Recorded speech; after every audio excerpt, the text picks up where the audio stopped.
Oh, okay. Oh. Welcome back to Certified Beef. It is the week 3 recap for you. We got it for you guys this week.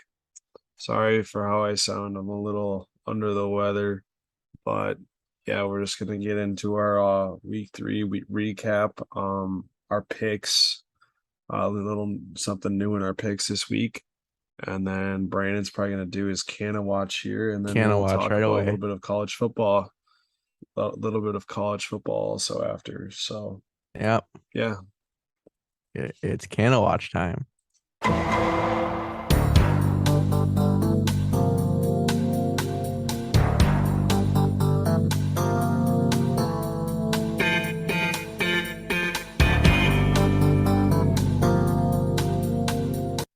So since we did not record last week, Mark Canha has played 12 more games this year, bringing him up to 132 games played. He has collected 9 more hits to make it 116, still at 12 homers. His batting average has dropped 5 points to 267. Very sad. Scored 6 more runs to make it 68. No more RBIs. He's still at 56. His on base plus slugging has dropped to 777 from 791. He's just on the downturn, Jack. I don't understand it. But his WAR has gone up point 0.1, so there's the upside in that, I guess. How do you feel about Mark Canha's season? Well, I don't give a shit. I figured you'd say that. All right, moving on. Game time. It's game time. All right, we got 5 games that we're covering this week because there was honestly quite a few bad ones. The good games were usually between the bad teams, some exceptions obviously, but yeah, we're gonna start with this one, the shocker of the week. Jacksonville goes into SoFi and just obliterates the Chargers 38-10. What happened there, Jack? Well, I don't know if it was well, the Chargers, they were banged up a lot. They got a lot of injuries. Um, they lose Joey Bosa in this game. They're without Keenan Allen. Justin Herbert is playing through an injury that I don't think he should have played through just for the longevity of the season.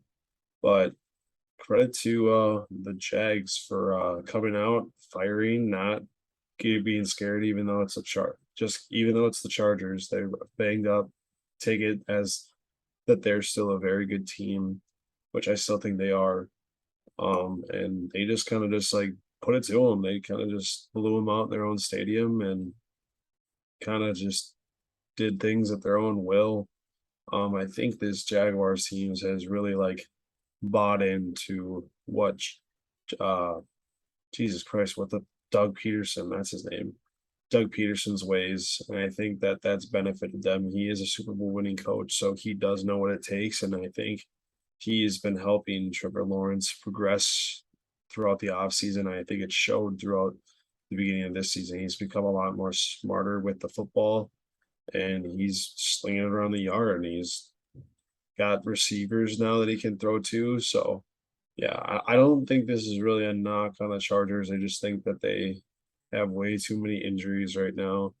I do question Brandon Staley a little bit. He is they were down like 28 with like 2 minutes left, and he's still at Justin Herbert in this game. But yeah, I'm not too worried about the Chargers. I just kind of wish that Justin Herbert wouldn't have played this game, especially when they play. I don't even know they play. I mean, especially when you have a division like that and you need to win a lot of games in division. I think it would be best for him to get healthy before you start playing more divisional games again. Yeah. The Jaguars jumped out to a 13-0 lead in the second quarter. There was no points scored in the first quarter, which is kind of that's kind of weird when you look at the final score. But they never let up off the gas. James Robinson right now it's looking like a lock for comeback player of the year with the way he's playing. Three games into the season, he's having a phenomenal season. Yeah, Trevor Lawrence is he's become a lot better. That first game against the Commanders was just not it for him, but he is definitely rebounded now, as we saw last week when they destroyed the Colts in Jacksonville, and now you go and do this to one of the best teams in the AFC. Uh, you can't do that without a at least a solid quarterback. So he's doing what he needs to do right now. Uh, Also, like, let's give, even though Justin Herbert is banged up, they still do have a very good receiver in Mike Evans. They or not Mike Evans, Mike Williams, my bad. And then you also have Austin Eckler on that offense. And the Jaguars shut him out for the rest of the game after 10 minutes in or 5 minutes into the third quarter. Like, that's pretty impressive. They shut him out for half the game and a little bit more. So that's pretty impressive. Like, I still know how to feel about the Jaguars because their division is probably one of the worst in football, if not the absolute worst. No, it is the worst. What am I saying? Because nobody looks like they want to win that division yet. Because you'd think all the Colts and the Titans are going to start off strong, and they've both been pretty bad. Like the Colts, we'll talk about them, but the Titans like won the battle to not get to 0-3 against the Raiders. So it's just like this at the moment. Like if the Jaguars keep playing like this, they could become the AFC South champs, and that'd be very weird to say, but it's true. It could happen in the near future. Yeah, looking just how well the Jags have played compared to the other teams in their division, I think it's easily safe to say that they're the best team. I know that the Colts had a very good performance this week. The Titans, they beat a Raiders team that does not seem to be very good. They won, but they also had two very poor performances, and I don't really think the Jags have had a bad performance necessarily in the first 3 weeks. They lost a close game against Washington, and then, or against the Commanders, and then they won their last two games in pretty handed fashion. So I think it's safe to say that this team is definitely the best team in the AFC South through the first 3 weeks. There's something cooking there in Jacksonville, and this is like I we both thought that Travis Etienne would be a bigger part of this, and he still hasn't really been because they're hanging their hat on James Robinson. Like I said, like it 9 months ago this man was out and now he's tearing up defenses again. It's pretty cool to see. Yeah, for I don't know why. I was never on the Travis Etienne hype train just because I knew if James Robinson was healthy, I knew that he was going to be was going to be um that starting role. Like he has proven it throughout the last couple of years when he was from when he was a rookie that he has the ability to be the lead back in an offense. So But didn't you I think ETN would be around a little bit more than he is? no, just No. because I think that I don't think that I think that that pick in the draft was a big Urban Meyer thing, just because he's like, oh, ETN Get teammates that Trevor chemistry Lawrence. going. Yeah, and I don't think Doug Peterson really cares that much for it. He doesn't really give a shit about that because honestly, who does care? It's college. This is the NFL. I know that you have a rapport with them, but it's like he's a running back. What do you're good at throwing screen passes to him? Like Right. that's what I'm saying. It So it's makes a like lot more sense if you're doing like a wide receiver or even like a center. Like it makes sense. yeah. More sense. Plus, and Doug Peterson's like schemes, it doesn't really seem like they're looking to um throw the ball to running backs as much, or they're more looking to throw the ball downfield to the receivers, their other weapons. But I mean, Travis Etienne did have a pretty solid week. Probably is one of his better ones. He's starting to see the ball a little bit more, but I definitely did not like. I definitely saw this coming. I don't think that James Robinson did anything to lose the starting role just because Travis Etienne was even drafted. He wasn't even going to lose the starting role, and they both are coming off Achilles injuries, and he came back healthy, even though he it tore his way later, and he's proven that he's still the starting running back. And honestly, I don't think you could take that away from him because he's played amazing through the first 3 weeks. And also looking back to it, it's like that Philly team that won the Super Bowl wasn't the lead back LeGarrette Blunt.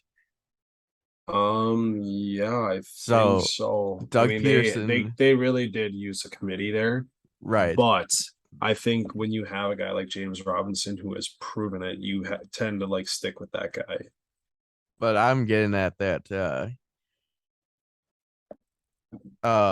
Doug Pearson really likes his power backs.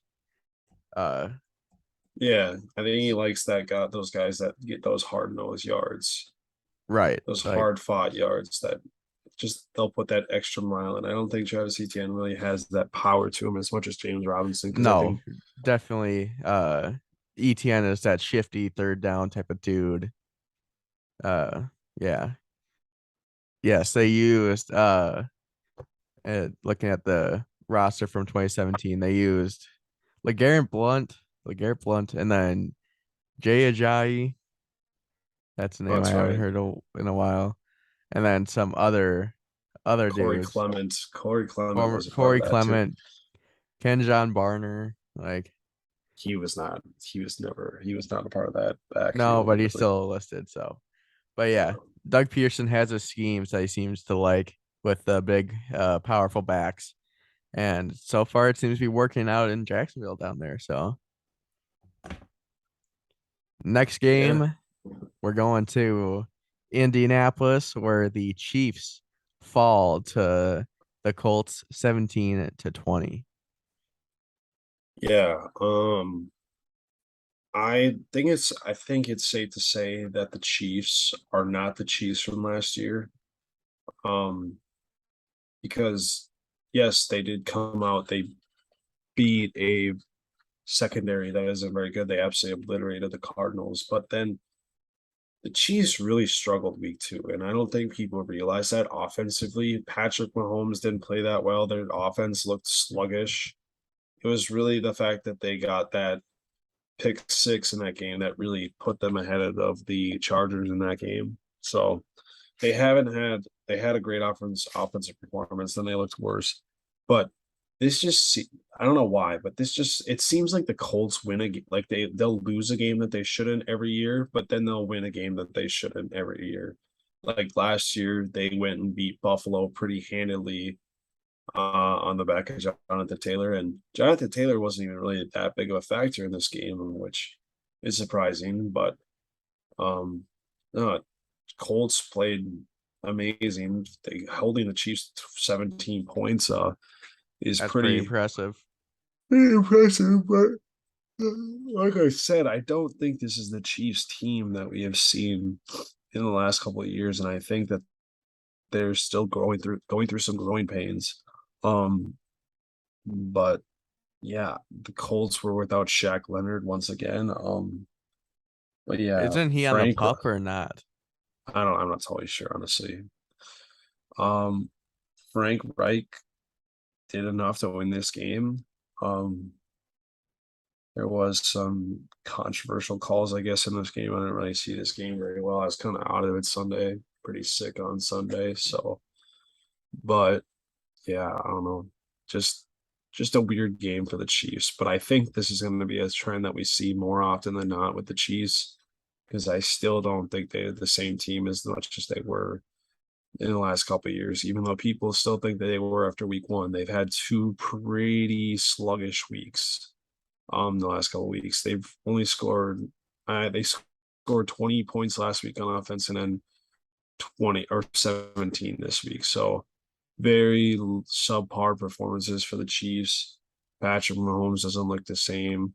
And I just don't think they have the receiving core to produce at a high level like they did before. And they really don't have a sustainable running game. Um, they don't really have that running back, which I don't know why they don't. They should probably have one by now. I think it's clear and obvious that Isaiah Pacheco should probably be their lead back. You don't like Clyde after what he did last week against the Chargers? No, I mean he had one good run. That was about it. He had like a 50-yard run and that kind of just like boosted his stats. But yeah, I don't know. Colts are finding weird ways to win. They're just not doing it the way that they would normally would. Um, but yeah, just weird, weird game by the Colts. Yeah, like you said, the Colts got to be the most definition or the most standard definition of like mid or whatever out there because, like you said, they win the games that they're not supposed to and they lose games that they shouldn't. And uh, this was Jelani Woods' breakout game, 2 touchdowns, counting for 2/3 of the points there for the Colts. Pretty nice. I can't believe that dude cashed in on that bet, but that's pretty crazy. Do you see What? that? This No. dude put like $600 or something on this to be Jelani Woods' first touchdown score. He hadn't scored a touchdown at all in his NFL career, and now he got two. So it's coming out party. But the Colts did just enough to win. Like they did pick off Mahomes one time, but they put like Caleb McLaughlin had to hit a 51 yarder to keep him in the game because it made it 17-13 at that point, and then they got that late touchdown to Jelani Woods with 29 seconds left. So it you just can't gauge the Colts at all because you tie with the Texans, you lose to the Jaguars, then you beat the Chiefs. Like, is that what's that say about them, or does that say more about their competition? Like, what are we thinking? Because I think it's split 50-50. It's got to be because there's no way on like a normal day the Colts just play down that much to the Texans to tie with them. But it is a divisional game. Still, it's not like I don't think the Texans are anybody's huge rivals. I mean, they're rivals with the Colts. Are they? Like I technical mean, rivals? Well, not everybody in division. a division is a rival though. Yeah, they are. You can't say every divisional team is a rival with their other divisional I teams. guess some are less than others. I would not consider the Texans Colts to be a premier rivalry. No, I'm not saying they're a premier rivalry. I'm just saying they're still rivals. They still play each other twice a year. Yeah, but everybody would want to play the Texans twice a year. Well, of course they would, but that's just not how the NFL works. No. All right. Buffalo, Miami time. Let's find it.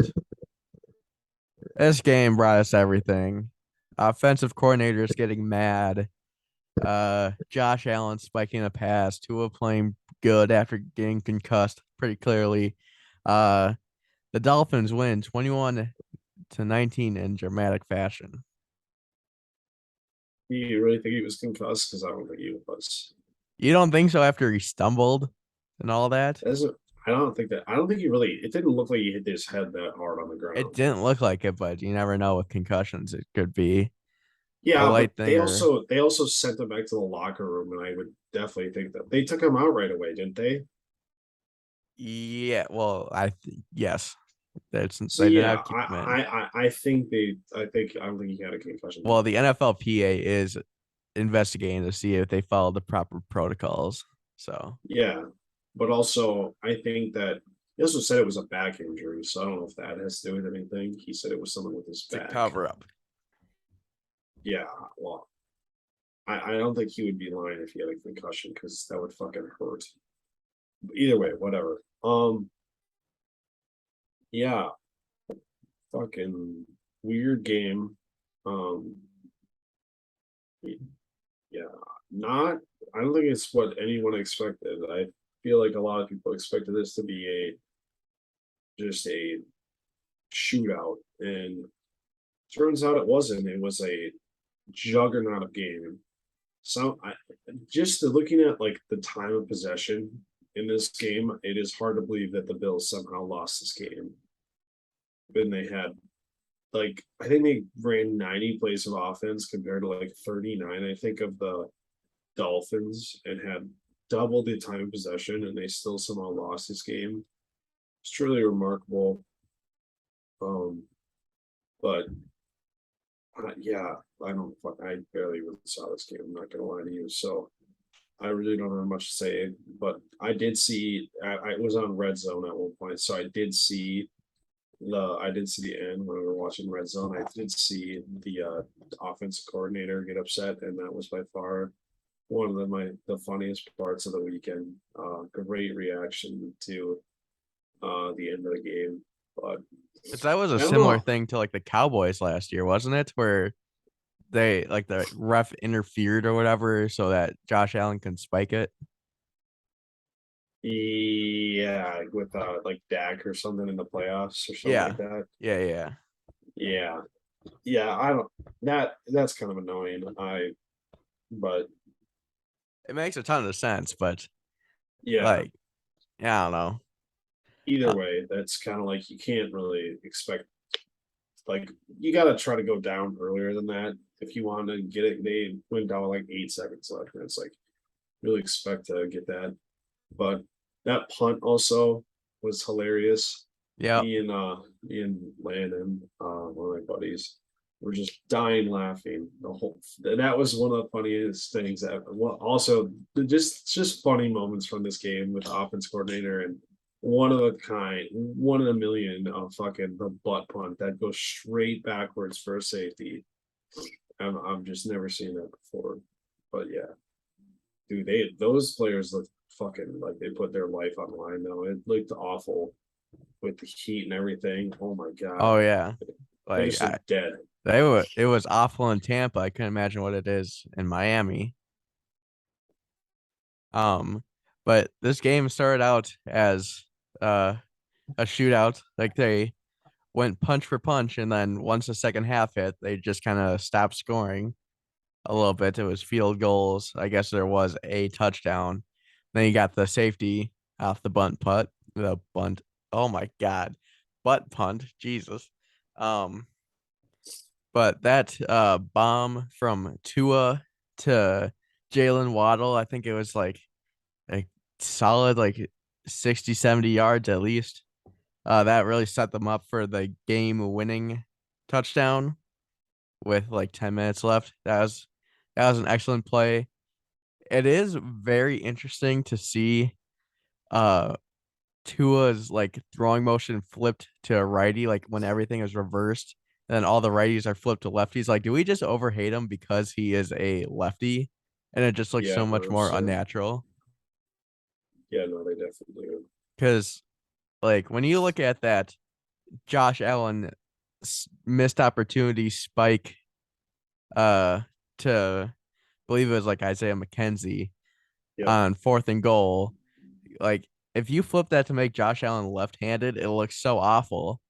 So like Tua just got screwed kind of by his handedness. genetics. So Yeah, no, yeah, I don't disagree with that take at all. and I think we can both agree that Tyreek Hill is doing a whole lot better than we thought he would. Because Yeah, I definitely thought like we all know what Tua is. He can't throw deep. He's been doing excellent so far. And Tyreek Hill and Jalen Waddle are at the moment the best wide receiver duo in the NFL by the stats.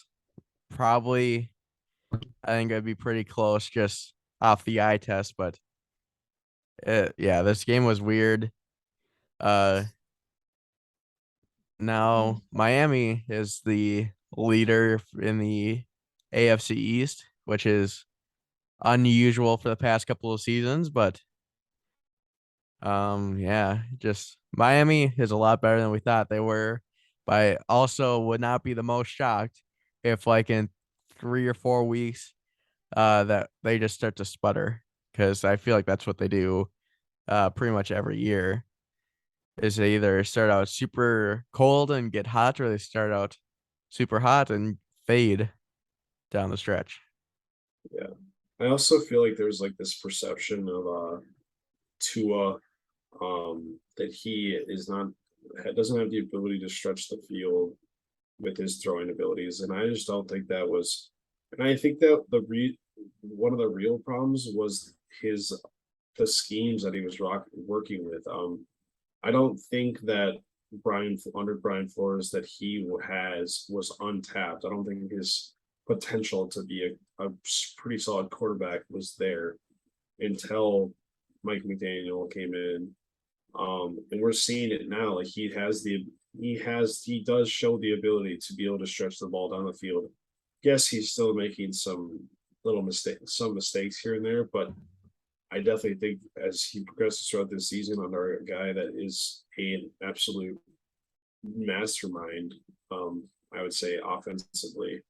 I think that he'll continue to progress, and I think he can easily like get his way up towards that top 10 quarterback at the end of the season if he keeps this up, because I think that he finally is under a system that is able to use his strengths as a quarterback and not mitigate him by how he's perceived as a quarterback, and just going based off how they think he is as a quarterback, based off other people's standards instead of using him how he actually is as a quarterback with his strengths.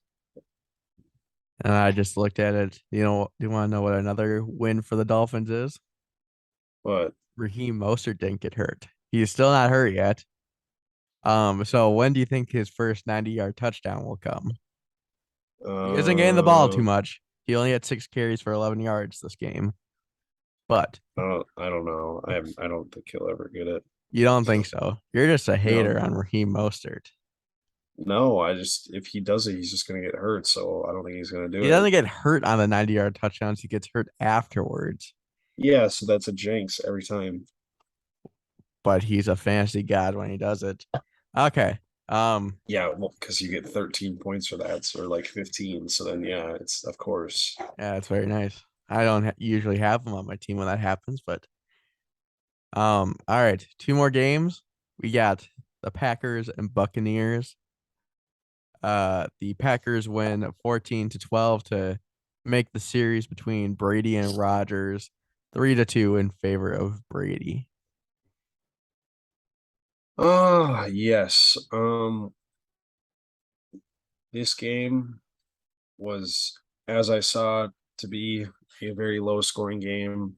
You have the Packers who don't really have the ability to do anything on offense because they're so limited at receiver. And then you also have that with the Bucks this game with your starting your best receiver as Russell Gage. Um, yeah, this I just don't know what to make of this Packers team because I feel like people are going to just like hype them up to be this great team, which I still see them people saying that they're still an amazing team, which I think is kind of ridiculous when you look at it. They got blown out by Minnesota week 1. And then yes, they blew out the Bears, but yes, the Bears are 2-1, but do people really think that the Bears are any good? No, the Bears are horrible. They are still one of the worst teams, even though they are 2-1. And then they beat a Tampa team with absolutely no weapons on offense this week. And you still only win by 2 points. Yes, you did win the game. Props to you, but that you're getting carried by your defense and you have to run the ball. Like Aaron Rodgers said, he's like, this offense needs to run through our running backs, and I agree because your wide receivers are that dog shit that they can't do anything. And you face a team if you face a team that is able to shut down the run like the Bucks did, like the Bucks can and did, it shows because when the Packers had to throw the ball in this game, they struggled immensely. They were not able to move the ball down the field like they wanted to. It all came from their running game. The running game really needed to excel in this game, and it did enough for them to win this game. But yeah, it's just I just don't understand why people are still hyping up the Packers to be this great team when they really haven't. They didn't haven't beat anyone that's just impressive, like impressive one. Even the Bucks, they were 2-0 coming to this game. They didn't look really good against the Cowboys. They won 19-3. Then they were horrible for 3 quarters against the Saints, and then pulled it together in the fourth quarter, and they barely scored any points in this game.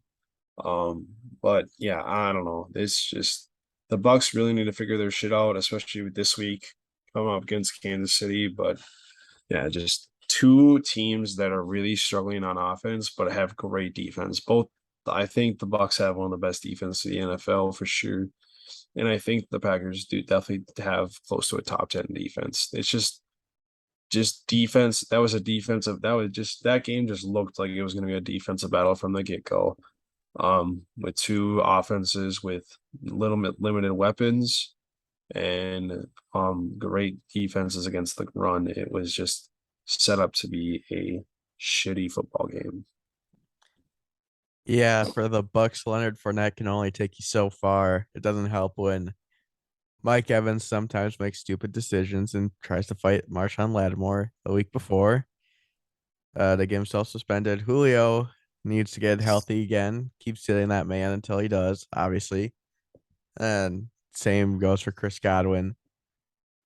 But Romeo Dobbs is actually he looks like he is the second receiver in that offense now. It's gonna be Lazard and then Dobbs. And then you got Randall Cobb as your slot dude. Like I don't know what like I know Christian Watson was out this game, but he's gonna have to earn some snaps back. Yeah, for sure. And then yeah, it was just this game should have been so much more because I think we can all assume that this is probably Brady's last year. Even if it's not, it might be Rodgers' last year. So if it is like this is the end of the Aaron Rodgers, Tom Brady like matchups, and this is an awful way to go out. Like just offenses couldn't do anything. The Tampa Bay Buccaneers had so many drops, missed opportunities, and everything like that. That touchdown to Russell Gage in that final minute was a good ball and everything like that. Uh, he took a tough hit, but then he can't take delay of games, man, on the 2 point conversion. Like I didn't think it was awful at first because I'm like, oh yeah, that kind of opens up the playbook a little bit more. But you'd still rather be a lot closer to try and tie up the game, everything like that. Just not a fun game by any means. And yeah, pretty pretty boring. It put me to sleep. Legit. All right. Last game, you know what it is. It's the Vikings and the Lions. Scary game. Very scary game. But the Vikings find a way to win 28-24 over the Motor City Kitties. Yeah, this game it was weird watching it just because I was so like out of it. I felt like I was just on I don't know. I felt like I was just like not there the whole day. That game went by so fast and it was so weird. My emotions were just like normal. I wasn't getting super excited. I wasn't getting super upset. I just kind of sat Wow, there. that's surprising. It was well, I felt like shit. So I was I like, know, but even still, you're not a true I Vikings don't fan then. Brandon, I literally just I almost fell asleep. I was a zombie. But um I I really think that the bike like these first 3 weeks of it, I think all of it has been a positive thing for the Vikings because under a new head coach, you're finding having different learning experiences. Um, week one, you have a complete team win against the Packers. Week two, you get absolutely embarrassed. Good learning curve for the coaches and the the coaches and the players. And then you come in this game, you struggle a little bit, you dig your way out of a hole, you struggle a little bit again, and then you dig yourself out of another hole. Um, I just think these are very positive things that are happening for this team. 2-1 is not a bad thing to be after 3 weeks in the year. Very positive. I just positive outlooks just because you got to be able to win these games. You can't win pretty all the time. You got to win ugly.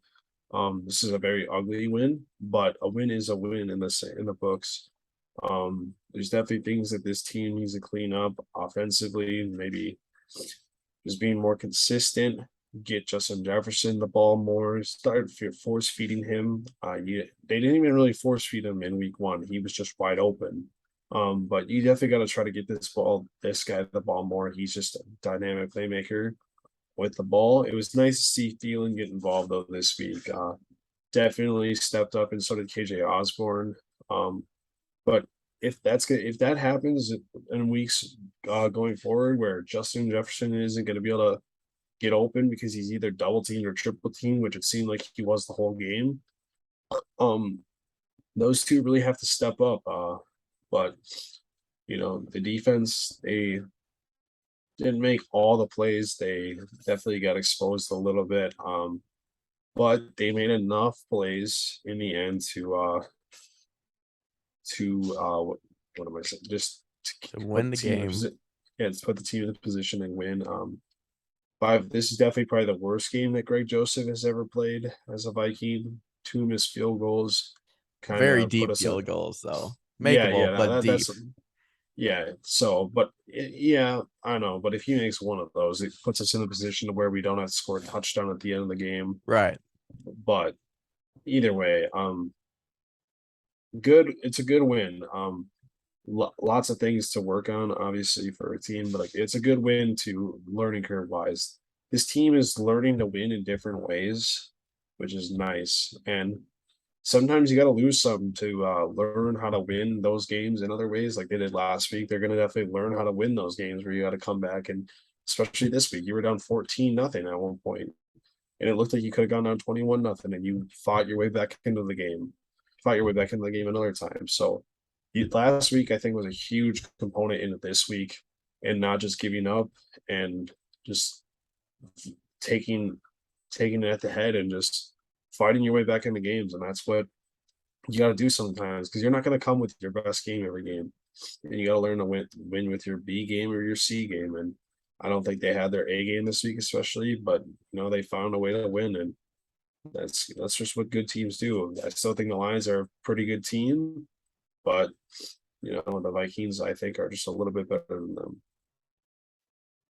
That Lions defense needs to improve badly. They like Jeff Okuda, he looks like they say he's having a good year right now. But the rest of that secondary is just not it right now. That 24, I don't know how to say his name, but Warrior or yeah, a something like Warrior. that.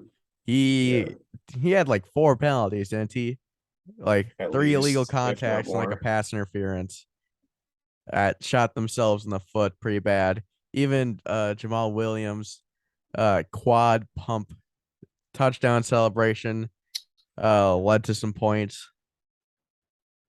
So the Lions just made some stupid penalties that benefited the Vikings greatly. Uh, I'm glad that we did not hear Aiden Hutchinson's name that much. Christian Darrisaw and Brian O'Neill putting in that work. Um, but yeah, this when we play the Lions, it always has this weird aura around the game that you just feel like it's gonna be close, even when it shouldn't be.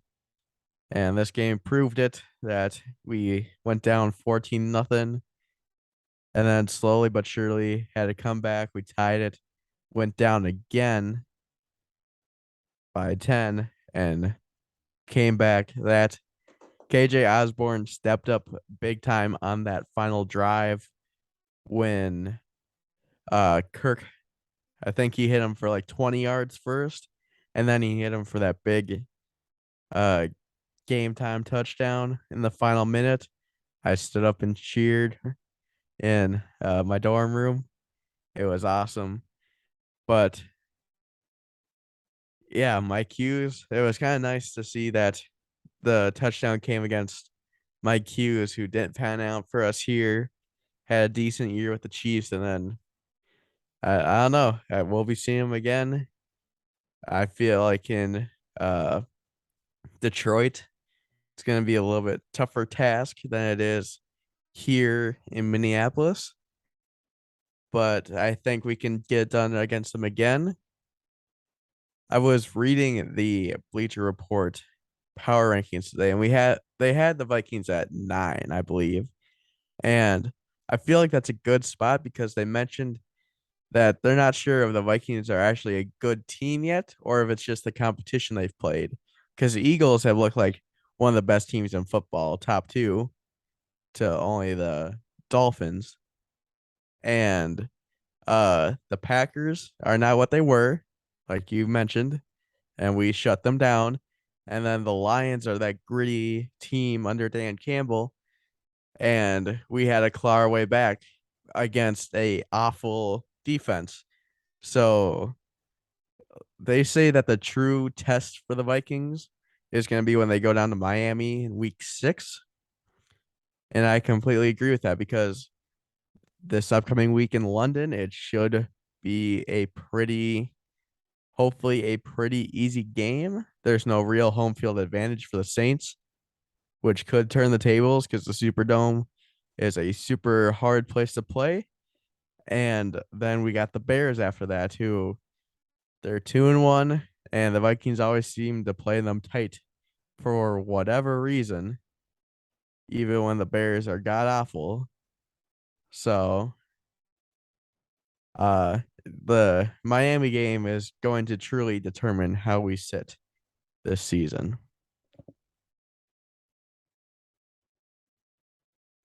You're muted. I completely agree with what you were saying about like the outlook of like the next couple of weeks. I think it's safe to say that I think this Vikings team is easily capable going into that Miami game 4-1 with a game against the Saints in London. Obviously, different plays. They do travel a week early though, so they will have the opportunity to get rid of that jet lag or whatever. But the Saints did just get beat by a team that looked as I would say is pretty bad in the Panthers, and you're playing with Jameis Winston who's hurt. Yeah, and then you obviously got the Bears who are not a very good team with Justin Fields who is still struggling immensely. But yeah, I definitely agree that that Miami Dolphins game. No, I think one thing that depends about it is with that game. Obviously, this is 3 weeks away, but I think if we play them tight, even if we lose, if we play them tight, I think that is still a positive outlook on the season. It also depends on where the Dolphins are at that point. If the Dolphins lose the next 2 games, it's definitely going to have a different aspect to that game. But I still think that's a huge test either way. But I think if we play them tight and still and even lose, I think that's still a pretty big thing for the Vikings going down the road. But yeah, I think I agree with you. That is a big test for this team. Just because it's a true road game. It's our next like true road game. Yeah, and then we got the bye, and then it's pretty simple after that, doesn't it? For a couple weeks, I believe. I think it's like Arizona, and then we go on the road against I think it goes Arizona on the road against the Commanders, and I think we have to play the Bills, The which Bills obviously is is not. scary, but Yeah, on the road against Commanders, at Bills, home against the Cowboys, home against Patriots, home against Jets, at Lions, home Colts, home Giants, at Packers, at Bears. so we do honestly have a favorable schedule going down the stretch. Yeah, After that Bills yeah, game, our toughest game would be at Packers. Yeah, a lot of our games that I mean, obviously the Bills game is the toughest, but I'd say if you were considered like our opponents, the tougher opponents going down the stretch, I would consider a lot of them are. I would say that a lot of them are home games. Um, with Colts maybe the toughest ones, and I don't even think those are horrible. But yeah, no. So definitely just got to get to that bye with a decent record, and I think we could string together some wins after that. I think also that Cowboys game might be tough, honestly. As much as I hate to say it, it's got that feeling around it. Yeah, I guess it always does. Oh, we get Tony Romo that game, I think, and Jim Nance. Oh, is that a 3:25 start then? It is. Wow. It is Okay. indeed. All right. What were we doing with this again? Sponsor. Oh shit, that's right. All right, you're gonna have to cut this then. Yeah. Sounds like an idiot. And now a word from our sponsor.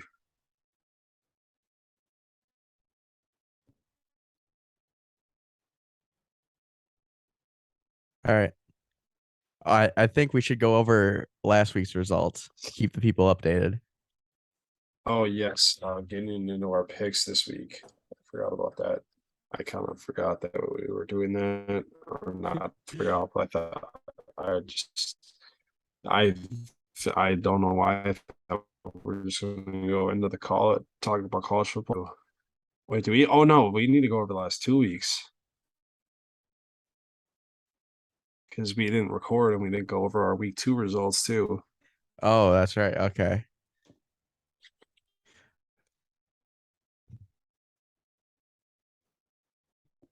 So how are you doing after the first 2 weeks, Brandon, Oh, of he hold on. Book It with Beef? Let's see. So week 2 picks. I let's see. Let's put uh I was not prepared because I thought you had it all in your spreadsheet. I don't even have a spreadsheet for this. I thought you did. Oh, I thought you said you were writing them all down. I'm writing my own down. I didn't know I was writing yours You down. said you were writing down mine. You kept track of all of them last year. Oh, Huh? you said you kept track of all of ours last year. Yeah, not this year. I don't feel like doing that. I don't know why I did that last year, but I figured I could eventually do it. I don't know. I wish there were I know how to work Excel now, kind of with like algorithms, but I don't know how I would um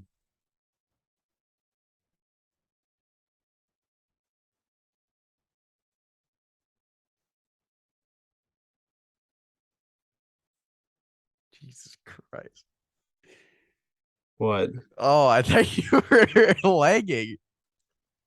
No, I was thinking.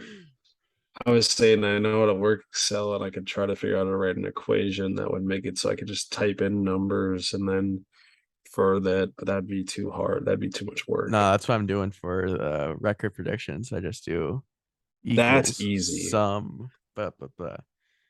That's Um, easy though. so we only got two on the board, right? Or no, we got ones from Yeah, last week. we should have 8 picks total that Okay, we've let done so me far. let me scroll through our snap, and then I need to write my down. Oh, that's so you probably never wrote yours down because you thought I was writing them No, I down. got mine because I Oh, uh yeah, no, I got mine. Don't worry about it. that's good. I'm glad. Yeah. So this was week 2. That was the first week we did it. Second week, it's going. And now we will get to one of my favorite segments, Book It with Beef. This week we will be implementing a new little twist to Book It with Beef. We will be making one of our picks the in the bank pick. This is one that you are super confident in. and that you are putting your chips on the line even more than more than you are before. This pick, if you get it right, you'll get 2 points or like 2 units as it would be betting wise. But if you lose, you will lose 2 units to your score throughout the total year. So this you will have to name one every week, no matter what, right, Brandon? Yes, yes, you will. So you will have to name one every week, and no matter what, you will have to name one every week. So that means you will be putting your chips on the line even more than you are before. So it's gonna be very risky. You gotta be strategic with which one you are gonna put, what pick you are gonna put in the bank. And yeah, we're gonna go over our first 2 weeks, week 2 and week 3, our picks and what our records are. Brandon, what is your record after the first? You want to go over your picks or just say your record over the last 2 weeks, whatever you want to do. I think we should highlight what like one pick that hit and then one pick that didn't for each week. How about that? Just quick That's recap. fine. So in week 2, the first week we did this, no, in the bank. In the bank starts this week. I went 3-1. A very, very good start to my year. Uh one one of them that hit was my dog, the Chargers +4 at Kansas City. That cashed. No, I'm this is week 2, Josh. Shut up. Um, yeah, I was very passionate when I was giving this pick 2 weeks ago. If you all remember, I do. And Jay Herbo took it down and he barely he got that touchdown in there to make it uh by 4 or by 3 actually. And then the only pick that did not hit for me was my over, which was New England at Pittsburgh, which was 40.5. So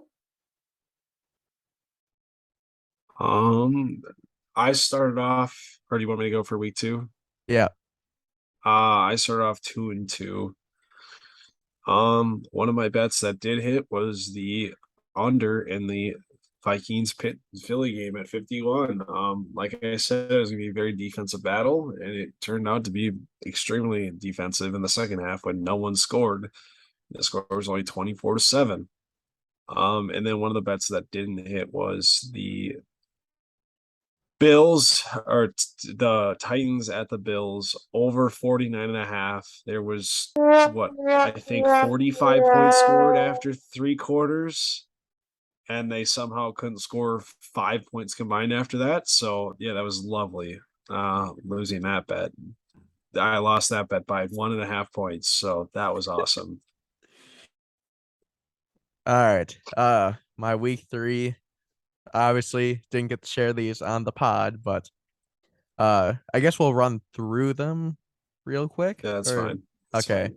So my favorite, uh, I had KC -5.5 versus Indianapolis. Obviously, Same. so double loser horn there. My dog, I did have Miami +5 versus Buffalo. That did cash for me. I felt it coming and it happened. Uh, what do you have for your dog? I had the Falcons +1. This would have been my in the bank if I That did would have have been. one. If it would have been, that also hit. Oh yeah, that did They hit. they they beat the Seahawks. And then my over Saints Panthers over 41 did not hit. They scored like 36 points, something like that. It was pretty low. And then Yeah, my over was Detroit versus Minnesota at 52.5, and I lost that one by 0.5 points. Fucking bullshit. mine, if we had in the bank in retrospect, that's definitely would have been my in the bank. San Francisco versus Denver, 44 under. That was That was a big cash right there. Yeah. My under was the KC versus Indianapolis game, and that went way under. Or not way under. I guess they did score 37, but it was 50 and a half. So pretty easy under there. Cash there worth another 2-2 week. Yep, I finished at 2-2 also. So I am currently at 5-3. I'm ahead right now. Yeah, I'm at 4-4. Wow. So started off pretty hot. Yeah, Not not too bad at bad. all. Not too bad. All right. Do you like me to start week 4? Yeah, go ahead. Your favorites. All right. My favorite for week 4 is the mother freaking Minnesota Vikings -2.5 at air quotes New Orleans in London. No home field advantage, as I mentioned earlier in the episode. I think nice 8:30 game to get my day started. I see this happening. The Saints have just been bad this year. I don't think Jameis is going to carve us up. I really hope not. I don't think Alvin Kamara did much last game. I think we should be sitting pretty decent to get that win by a field goal. So that is my pick. Vikings -2.5. That is also my favorite, and you can put that bitch in the Oh, bank. that's in the bank. I think they're going to win by at least a touchdown. You can put that in the bank. You want me to play it I'm. again? Oh yeah, Straight cash, homie. you can put like you can do whatever you want. Straight cash. I mean, my boy Randy. We're taking that bitch to the bank, dude.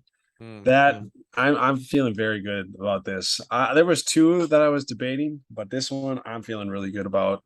I think this is a disrespectful line, -2.5. But yeah, I'll take that.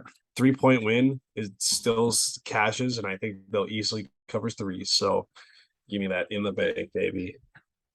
All right. I am currently 2-0 on my dogs with the Chargers and the Dolphins cashing. My in the bank pick for this week is the Oh, Rams +2.5 at San Francisco. Straight cash, homie. I feel I saw like that one. the way that the Rams haven't been stellar, but the 49ers have just been plain awful. I think that last game against Denver, Denver, in my opinion, probably has a worse defense than the Rams. And so I think the Rams fluster Jimmy G like they did in the NFC title game last year. I think this is a easy, easy in the bank pick. Yeah, I'm not gonna lie to you. I saw that one too, and I thought that line was also very disrespectful to the Rams. I cannot believe that they are underdogs. Um, yeah, good pick by you. I like that one as well. Wasn't my dog because I think this one could have been awesome in the bank. I got the Cardinals +1.5 against Carolina Panthers. I have no idea how they're underdogs in this game. No idea. Is it in Carolina or is it at? Yeah, Oh, you okay. know it is, but still, how are the Cardinals underdogs? Because I they've been just, pretty awful.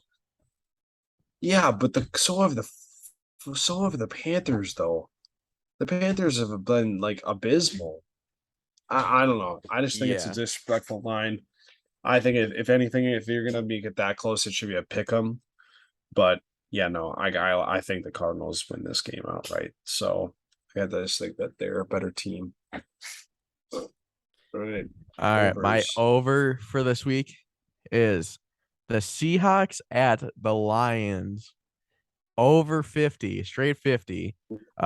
Both these defenses are not good. And both these offenses can score points. So I think Detroit wins this game.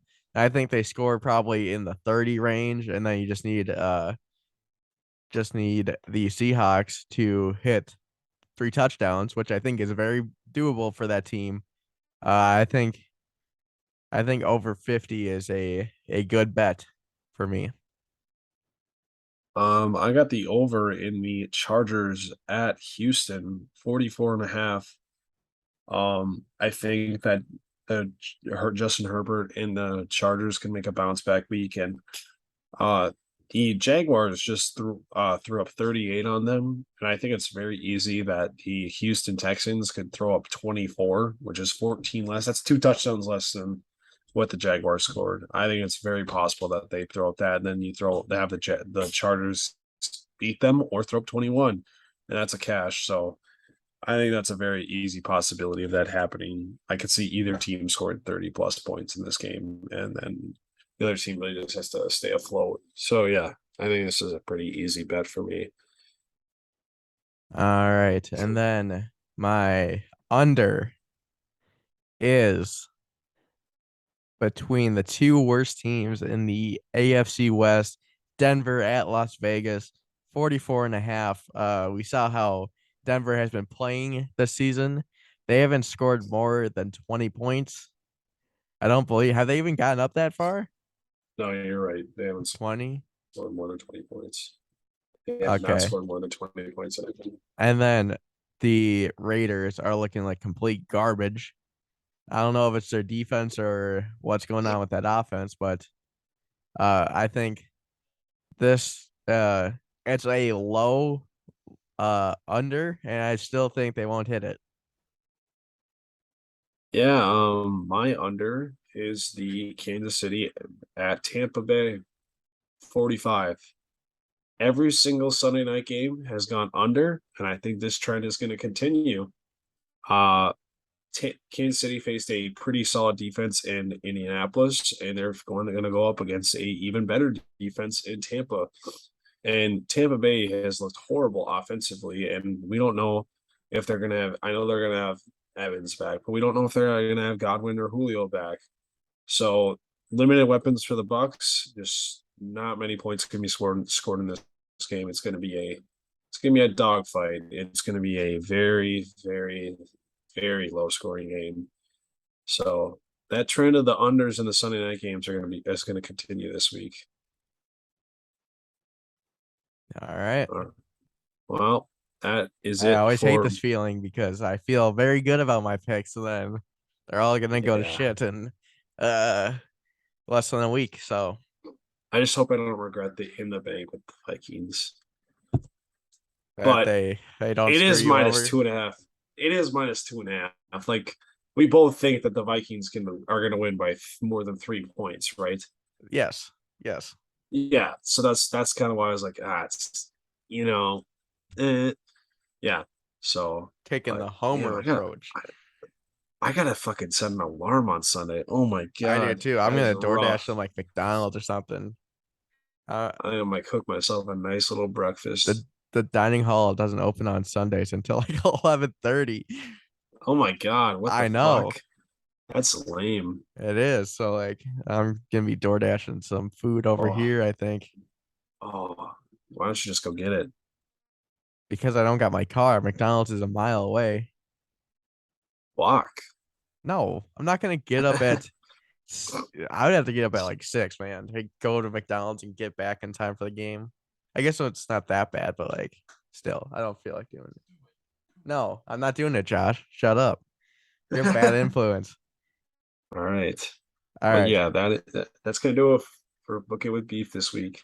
Take those picks to the bank or to your bookie, your whatever wherever you cash your bets with. Take those to the bank. Yep. Make All sure to right. thank us in our Instagram DMs or email certifiedbeefpc@gmail.com. Join our Patreon. It's only $5 a month. You can do it. I know you can. All right. Now what? So Brandon, you want to talk about some college football?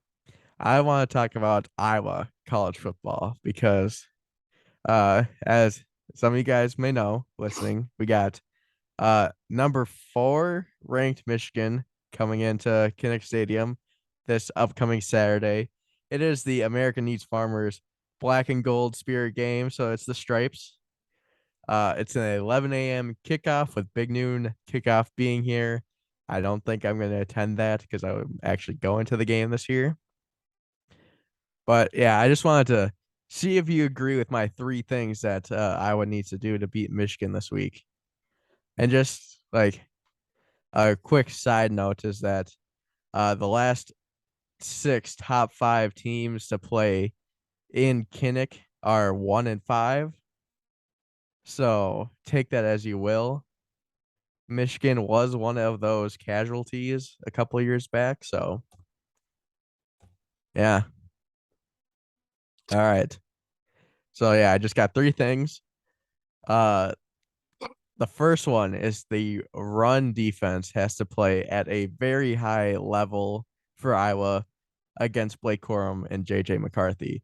Blake Corum is one of the best running backs in all of college football, and JJ McCarthy, he has some wheels on him. So, uh, usually the Iowa run defense is very staunch, very good, but this is going to be the ultimate test, especially seeing how they carved us up last year on the ground in the Big Ten championship game. I think that this will be one of the bigger keys to success because it seems like Michigan flows through their run game. No comment? Oh, sure, yeah, I agree You're not paying because attention to this game at all, are you? Are you gonna watch you it could at least? depends. I don't know. What time is this at? I don't know what time the 11. NDSU game is. I might be going to that. So Wow. Wow. The NDSU game, actually. if Parker goes, I'll go. Oh, But oh, okay. That's fair then. I don't know what I was saying. Okay. Second thing. It's the offensive line needs to give solid protection on standard passing plays. So not like bootlegs, not play action type of stuff, just the standard passes because it seems like they have been below average this year. Petrus is an unsteady QB and he's taken quite a few sacks. He's inaccurate as it is, so if you rush him, it's going to be even more so. Our best passing plays are the are usually the play action boots that slide out to the right. Uh, so I think the if we can get some more than just the standard passes going, like the nice 5-yard out routes, some 15-yard gains, stuff like that, I think we'll set ourselves up for success down the line. And you can then, just go. You keep going. yeah, the last thing I think they need to do is to build the passing game off the ground game. Caleb Johnson and LaShawn Williams have been very good for us this year, especially Caleb Johnson.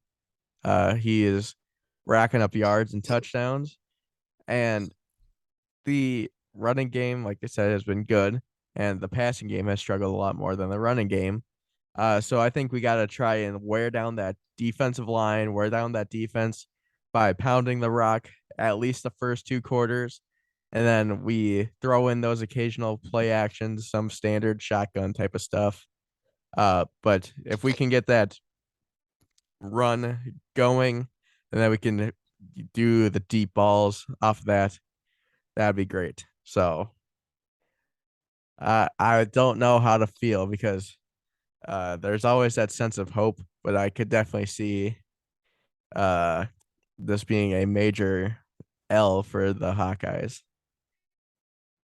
You the way you just described it, it sounds like they have to have an A absolute perfect game. perfect Yeah. a perfect Well, game to I mean, they win. do. It's number 4 Michigan.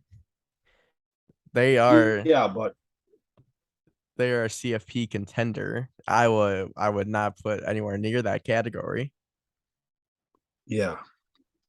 Yeah, no. Yeah, definitely have to play a perfect game. But if I don't go to the NDSU game, I won't even be watching this game because I will be watching the 21st ranked Minnesota Golden Oh, Gophers play against Purdue. they're 21. Uh, yeah, they are 21. Yeah. That's Yep. that's a fair assessment then. They I have one of the best defenses in the country right now. Their offense is pretty It's good. clicking. they have like two. Their offense is like top 10 in the country right now, and their defense is top 10 in the country. And I think they'll probably cruise to the next 2 weeks, and then they have a big test in the whiteout at Penn State. That is a huge test Yeah, for but I them. think even if they do cruise and they lose that game, like they're still in perfect position to win the West. Oh yeah, 100%. Because Wisconsin already has 2 losses. Iowa's gonna have 2 losses. Likely. They'll have 2 losses for sure because they have to play Ohio State. Yes, So at Ohio I, State. I think it's a very good chance that the Gophers go into the last 2 weeks of the season with at minimum 1 loss. You mean at max? All right, Max. Yeah, that's what I meant. Max 1 loss because I think that they'll probably beat up on a lot of the other Big Ten teams because They they should. don't play I hope really any so. good. Yeah, no, they should. And it really sets them up to win both their rivalry games this year. Or I guess they have three, I guess, but Yeah. their two main ones when they play Iowa at home, and then they have to go to Camp Randall. But it looks like they have a good team this year. It's actually surprising. I thought they were not going to be very good, but they look really good this year. And you know, maybe this team will finally make it to the Big Ten championship game and not say they're not going to win it, probably, but maybe they'll make it to the Rose Bowl this year. But this is for sure Tanner Morgan's last season. I'm pretty Yeah, sure. I think yeah, for lots of people hope so. But um like my dad was saying that the backup quarterback, like the freshman or whatever, he can really sling it too. So yeah. I it might think be this is Tanner Morgan's last year for sure. I'm pretty sure. a easy passing of the torch for Gophers quarterbacks. That offensive line is always good. It's just PJ Fleck has built something there. Just it's like the true test that it takes some time, but like He's within he's built a great Big Ten West football team. yes, built a That good culture too. he has not built a good Big Ten East team, but he's built a great Big Ten West. Run the football, play good defense. Total That just opposite of sounds the like a Big good Ten football East. team. No, it is, but I'm saying the Big Ten East is just like total opposite. It's like throw the ball, just light up the other team with big plays. I guess it's just speaking of Ohio State because they always play in the Big Ten title game and then they absolutely blow out the Big Ten West most time It's Ohio State. they they just their offense is so much better because the offenses from the Big Ten West are just so minimalistic Marvin that they Harrison get Jr. exposed. is looking electric at Ohio State. Yeah, with wearing his fucking Louis And cleats his and his Apple Apple Watch. Watch. Yeah, But but yeah, it's gonna be tough no matter what. I last week I ordered a nice little headband that I'm gonna wear to the game and everything like that. So oh my god, so that you can like wipe it so your sweat doesn't get yep, it's go gonna be to a nice crisp 72 degrees or whatever it said. It's in the low crisp. 70s. Crisp, nice fall morning. Uh, Mm. it's it's gonna be a tough one, but we're here for it. There's no chance or there's no point in rooting on your team if you don't got hope, and I got hope. So Oh, you have very high expectations for him. very high. They're way too high. I can just see it. They were way too high in the beginning of the year. Well, I mean, Yeah, no, they were way too high, but I they should wouldn't have be been that far better. off though, honestly, because I think I said 9-3. No, you said That's 10-2 for nine. Wait, it was one of the two. I think you said 10-2 because you said they were going to lose to Michigan and oh no, you said they're going to lose to Purdue too. I think or something Yeah. like that.